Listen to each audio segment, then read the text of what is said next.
Dollar இல்லனா உலகம் நின்றுமா?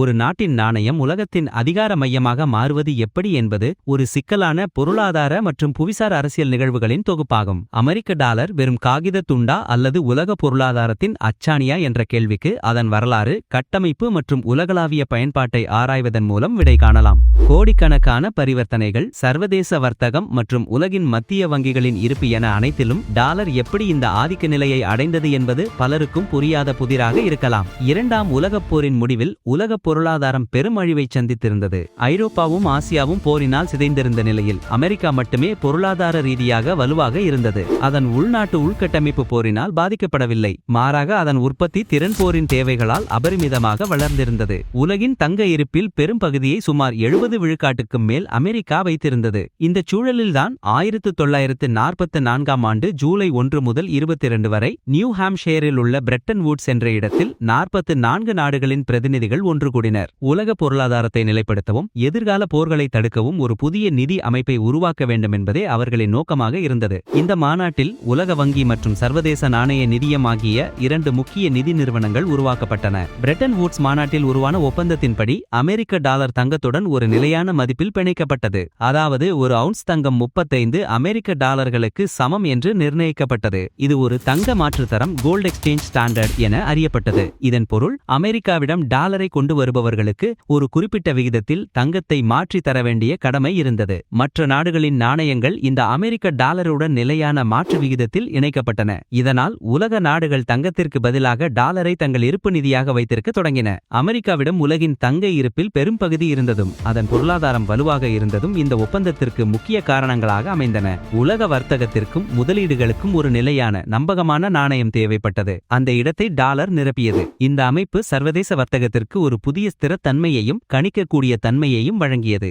ஆனால் ஒரு நாட்டின் நாணயம் தங்கத்தின் பிணைப்பிலிருந்து நீக்கப்பட்ட பிறகும் அதன் ஆதிக்கம் எப்படி தொடர்ந்தது என்பது ஒரு முக்கியமான கேள்வி. 1970களின் முற்பகுதியில் அமெரிக்கா அதிக பணவீக்கம், வியட்நாம் போர் செலவுகள் மற்றும் அதிகரித்த வர்த்தக பற்றாக்குறை ஆகியவற்றை எதிர்கொண்டது. இதன் விளைவாக வெளிநாடுகளில் டாலர் இருப்பு அதிகரித்தது. மேலும் பல நாடுகள் தங்கள் டாலர்களை தங்கமாக மாற்றக்கோரத் தொடங்கின. இது அமெரிக்காவின் தங்க இருப்பை விரைவாக குறைத்தது. இந்த சூழ்நிலையை ட்ரிஃபின் இக்கட்டான நிலை என்று பொருளாதார வல்லுநர்கள் விவரித்தனர். அதாவது ஒரு நாட்டின் நாணயம் சர்வதேச இருப்பு நாணயமாக செயல்படும்போது உள்நாட்டு பொருளாதார தேவைகளுக்கும் சர்வதேச தேவைகளுக்கும் இடையே ஒரு உள்ளார்ந்த முரண்பாடு ஏற்படும். இந்த நெருக்கடியை சமாளிக்க 1971ஆம் ஆண்டு ஆகஸ்ட் 15ஆம் தேதி அமெரிக்க ஜனாதிபதி ரிச்சர்ட் நிக்சன் டாலரை தங்கத்துடன் இணைக்கும் முறையை முடிவுக்கு கொண்டு வந்தார். இதை நிக்சன் அதிர்ச்சி என்று குறிப்பிடுவார்கள். இந்த முடிவுக்கு பிறகு உலக நாணயங்கள் நிலையான மாற்று விகிதங்களுக்கு பதிலாக மிதக்கும் மாற்று விகித முறைக்கு மாறின.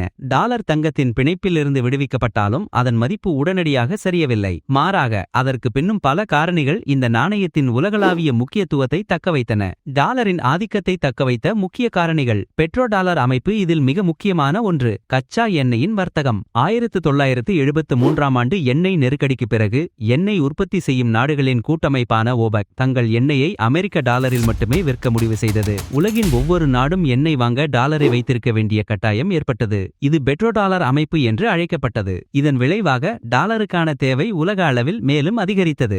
எண்ணெய் ஏற்றுமதி மூலம் கிடைத்த டாலர் உபரியை எண்ணெய் உற்பத்தி நாடுகள் அமெரிக்க கருவூல பத்திரங்கள் மற்றும் பிற அமெரிக்க சொத்துக்களில் மீண்டும் முதலீடு செய்தன.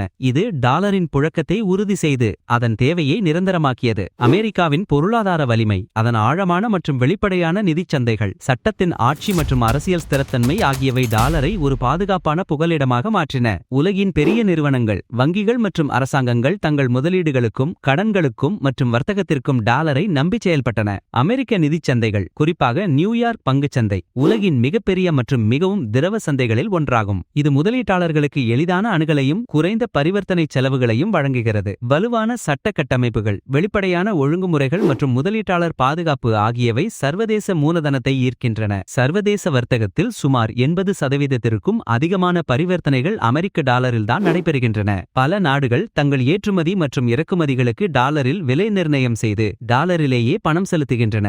சர்வதேச நாணய நிதியத்தின் IMF தரவுகளின்படி உலகின் மத்திய வங்கிகள் தங்கள் அந்நிய செலாவணி இருப்பில் பெரும் பகுதியை சுமார் 60 விழுக்காடு டாலராகவே வைத்திருக்கின்றன. இது யூரோ சுமார் 20 விழுக்காடு மற்றும் ஜப்பானிய யென் சுமார் 5 விழுக்காடு போன்ற மற்ற நாணயங்களை விட கணிசமாக அதிகமாகும். சர்வதேச பத்திரச் சந்தையில் வெளியிடப்படும் கடன்கள் மற்றும் உலகளாவிய முதலீடுகளில் டாலர் ஒரு முக்கிய பங்கு வகிக்கிறது. வருகிறது. உலகளாவிய பொருளாதார அல்லது புவிசார் அரசியல் நெருக்கடிகளின் போது முதலீட்டாளர்கள் தங்கள் நிதியை பாதுகாப்பானதாக கருதும் நாணயங்களில் முதலீடு செய்வார்கள். டாலர் நீண்டகாலமாக இந்த பாதுகாப்பான புகலிட அந்தஸ்தை பெற்றுள்ளது. நெருக்கடி காலங்களில் டாலருக்கான தேவை அதிகரித்து அதன் மதிப்பு உயரும். டாலரின் இந்த உலகளாவிய ஆதிக்கம் அமெரிக்காவிற்கு பல தனித்துவமான நன்மைகளை வழங்குகிறது. அமெரிக்கா தனது கடன்களை குறைந்த வட்டி விகிதத்தில் பெற முடிகிறது. உலகளாவிய தேவை காரணமாக அமெரிக்க கருவூல பத்திரங்கள் மிகவும் கவர்ச்சிகரமான முதலீடாக கருதப்படுகின்றன. சர்வதேச வர்த்தகத்தில் அமெரிக்க நிறுவனங்களுக்கு ஒரு தனிப்பட்ட அனுகூலம் கிடைக்கிறது. அவர்கள் தங்கள் சொந்த நாணயத்தில் வர்த்தகம் செய்ய முடிவதால் அந்நிய செலாவணி அபாயங்களை எதிர்கொள்வதில்லை. அமெரிக்கா தனது பணவியல் கொள்கையை மற்ற நாடுகளின் நாணய கொள்கைகளைப் போல அந்நிய செலாவணி சந்தை அழுத்தங்களால் பாதிக்கப்படாமல் ஒப்பீட்டளவில் சுதந்திரமாக நிர்வகிக்க முடியும். உலக நிதி அமைப்பில் அமெரிக்காவிற்கு ஒரு குறிப்பிடத்தக்க செல்வாக்கு இருக்கிறது. இது நிதி தடைகளை விதிப்பதன் மூலம் தனது வெளியுறவு கொள்கை இலக்குகளை அடைய உதவுகிறது. அமெரிக்கா தனது சொந்த நாணயத்தை அச்சிட்டு அதன் மூலம் இறக்குமதி பொருட்களுக்கும் வெளிநாட்டு முதலீடுகளுக்கும் பணம் செலுத்த முடியும். இது மற்ற நாடுகளுக்கு இல்லாத ஒரு சிறப்புரிமை. ஆனால் இந்த நிலை என்றென்றும் நீடிக்குமா?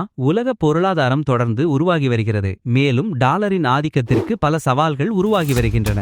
ஐரோப்பிய யூனியனின் நாணயமாக 1999 அறிமுகப்படுத்தப்பட்ட யூரோ சர்வதேச வர்த்தகம் மற்றும் மத்திய வங்கி இருப்புகளில் டாலருக்கு அடுத்தபடியாக இரண்டாவது பெரிய நாணயமாக வளர்ந்துள்ளது. சீனாவின் பொருளாதார வளர்ச்சி மற்றும் அதன் புவிசார் அரசியல் செல்வாக்கு அதிகரித்து வருவதால் சீன யுவானை ரென்மின்பி சர்வதேசமயமாக்க சீனா தீவிரமாக முயற்சிக்கிறது. பெல்ட் அண்ட் ரோட் முன்முயற்சி மற்றும் குறுக்கு எல்லை இன்டர் பேங்க் பேமெண்ட் சிஸ்டம் போன்ற முயற்சிகள் யுவானின் பயன்பாட்டை அதிகரிக்கின்றன. இருப்பினும் சீனாவின் மூலதன கட்டுப்பாடுகள் மற்றும் நிதிச்சந்தைகளின் வெளிப்படைத்தன்மை இல்லாமை ஆகியவை அதன் சர்வதேசமயமாக்கலுக்கு சவாலாக உள்ளன. அமெரிக்காவின் தேசிய கடன் தொடர்ந்து அதிகரித்து வருவது டாலரின் நீண்டகால ஸ்திரத்தன்மை குறித்த கேள்விகளை எழுப்பலாம். உலகளாவிய பொருளாதார சக்திகளின் பன்முகத்தன்மை அதிகரித்து வருகிறது. பிரிக்ஸ் நாடுகள் போன்ற கூட்டணிகள் டாலரை சாராத வர்த்தக மற்றும் நிதி அமைப்புகளை உருவாக்க முயற்சிக்கின்றன. மத்திய வங்கி டிஜிட்டல் நாணயங்கள் மற்றும் கிரிப்டோகரன்சிகள் போன்ற புதிய டிஜிட்டல் நாணயங்களின் வருகை பாரம்பரிய நிதி அமைப்புகளை மாற்றியமைத்து டாலரின் தேவையை எதிர்காலத்தில் குறைக்கலாம். குறிப்பாக